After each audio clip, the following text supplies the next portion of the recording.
in a sense, it's a great depiction of the notion of how Britain was transforming itself after the Second World War. So it's a few years after the Festival of Britain, but Festival of Britain introduced the concept of modern design and cleaner lines. Formica. Yeah, and new materials like Formica and Pyrex and different kinds of plastic. And the coffee bar became the kind of high street repository for this kind of modernism. Curved counters, white down surfaces, jukebox, Gaggia machines.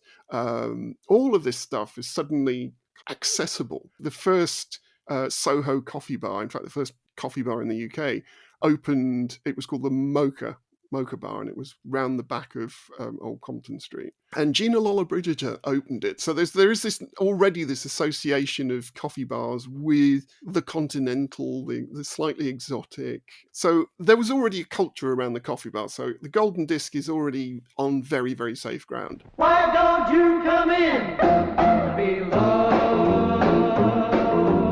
The film came out in 1958. It was clearly made in 1957. If you look carefully at the you can see how many times I've seen this film. If you look carefully at the montage of music press front pages, the chart, the amazing rise, you will see that it says 1957. Oh, does it? Well spotted. Even better, they release a Terry Dean record on their record label, and it's an instant hit. It's so instant that they release another Terry Dean record the following week.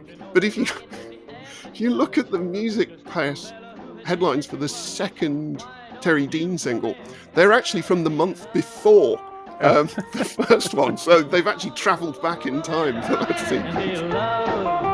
Dean made his debut singing at an international wrestling championship in Earl's Court. He was one of the acts between the bouts. Yeah. And he'd already made a name for himself. He is one of the original Two Eyes rock and rollers, along with Tommy Steele and Cliff and Billy Fury and yada yada. But apparently he was the best. He was absolutely amazing live.